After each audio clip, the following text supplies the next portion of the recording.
Welcome back, Harbor Hawks Nation, to another episode of the Parking Lot Preview.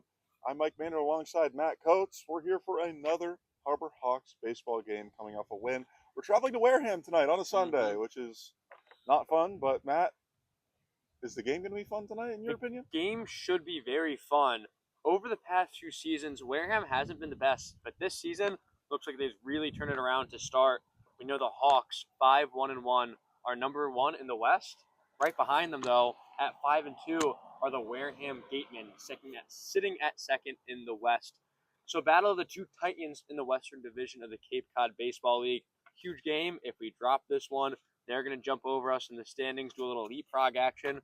We're obviously going to try to prevent that. So really exciting game with high stakes early on. Yeah, should be a good one. The players are arriving right now. You can see someone over there, one of the players, but everybody's locked in. We'll talk about last night's game. Last night, the Hawks returned back home for the first time in a couple days. Took on the Orleans Firebirds, former Eastern Division champions from last season. Came home with a win after a tie and a loss in the previous two games. A 6-3 win last night.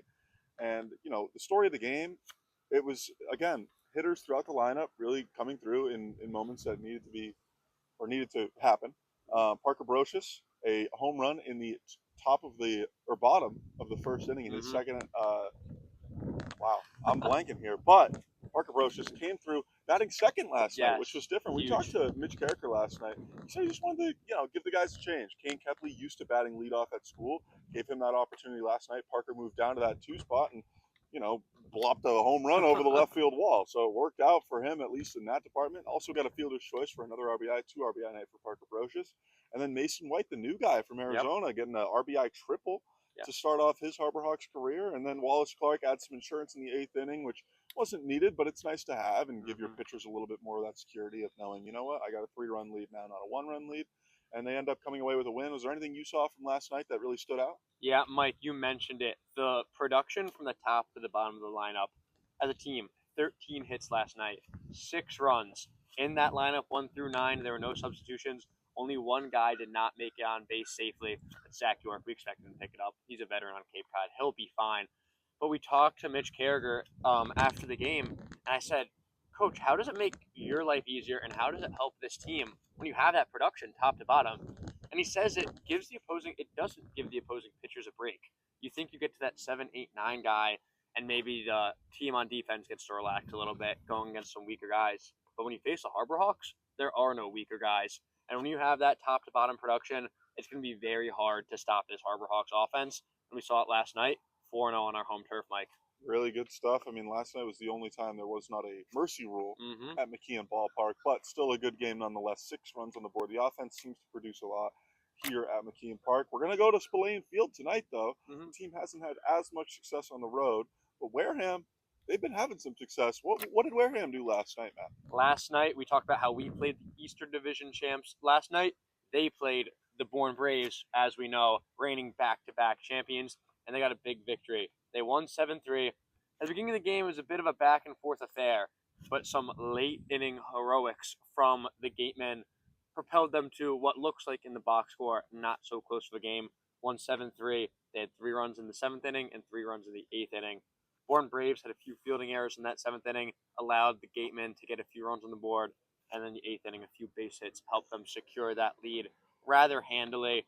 So like we said early, Mike, in this show, Gatemen are doing great. They're 5-2. They're right behind us. They want to edge us for that lead in the Western Division. Hopefully we stop them tonight. They're hot. They won a couple straight, I believe, so it's going to be a tough game tonight. It'll be a battle of 2 really good teams, throughout the entire roster. I mean, we've talked how much the Hyannis batting order is really succeeding in most games, and Wareham's doing the same thing, and pitching staffs for both sides are also excelling at a high level as well. So it'll be a really interesting game, as you mentioned. But talk about those pitching staffs. Nick McKay taking the mound for Hyannis again tonight, right-handed pitcher out of South Dakota State University. We talked about it before. Throws the kitchen sink. Got a bunch of pitches, can really mix it up. Keep the hitters off guard for the Gatemen, hopefully, tonight. Got away from Joey Jurwa, that looks like. Thank you. Shout out Jurwa.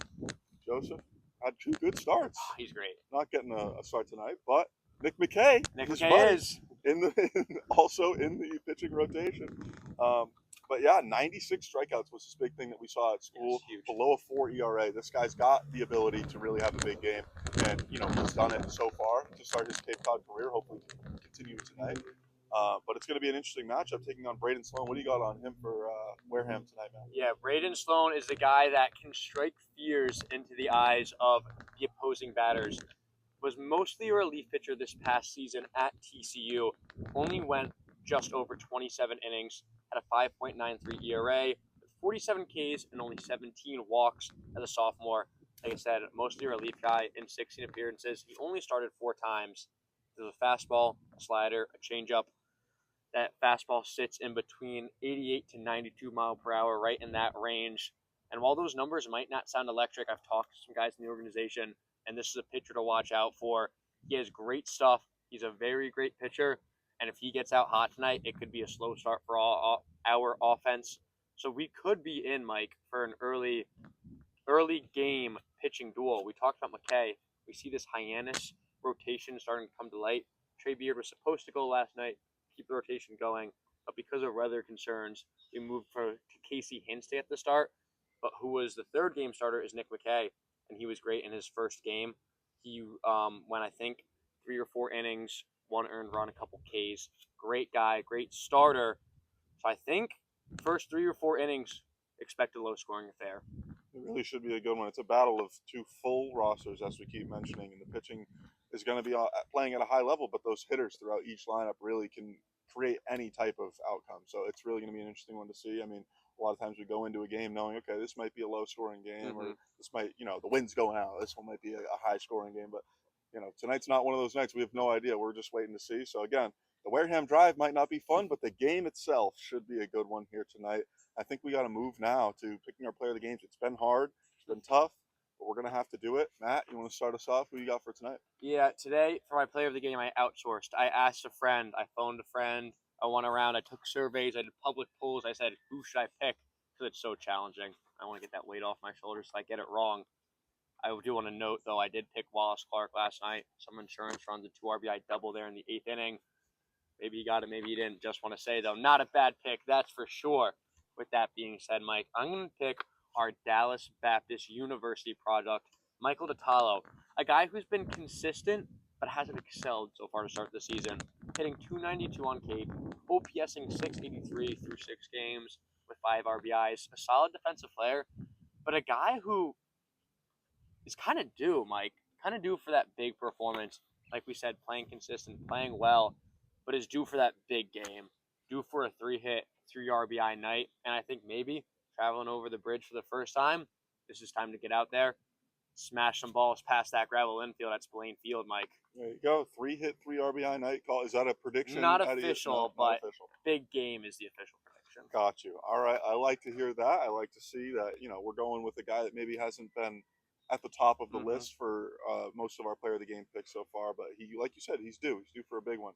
Another guy who I think is due, I'm going to go with my player of the game here, John Gazdar.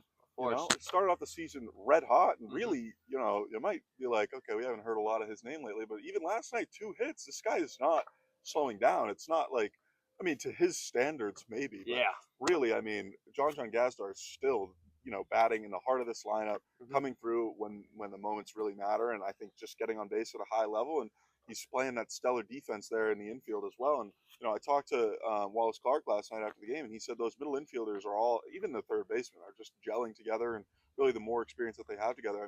We see it every night. They're making plays all over the diamond. So it's really just a testament to how well these guys are able to, grow that chemistry at a quick rate. Where we've only been a couple games into the season, they're already playing at this high of a level. So I think John Gazdar, with the defense playing solidified, solid ball, and then also he's been breaking at the plate. I think he's in for a big night tonight. 2 hits last night. Hopefully we can keep it going into tonight's game against Wareham. And again, that gravel infield, hopefully he's able to get past that. Yes. Put balls in the outfield, as far as he can, maybe over the fence. I'm not calling anything, but hey, John Gazdar, 2 home runs, leading the team in home runs right now. He's got the ability. So, should be a good one tonight. If you can make it to Wareham, We'll be there. Come say hi if you see us. People should come say hi to us at McKeon Ballpark, too, at a home game once in a while. Feel free. We're always there. We We're are sitting right by, home plate, third baseline, right around there. We're in chairs. Come say hi. Yeah. But if you're in Wareham, come say hi. If you're not, check out the broadcast. Jacob Irons, Josh Schreiber, and Nico Sharp will have your call tonight here on YouTube and on Cape League TV. But, should be a good one. We're excited. Yes. Weather, cloudy. Overcast, but I have not seen any rain in the forecast. We're going to knock on wood there. Hope that it stays that We got way. it in last night. I'm sure we'll get it in tonight. We're excited for this one. We're making the trip. It better not rain or we're going to be upset because we want to see this game be played. It's going to be a good one. 2 Titans in the West, Mike. 2 Titans in the West. Thank you so much for watching. I got a bug in my face. We'll see you next time. Go Hawks.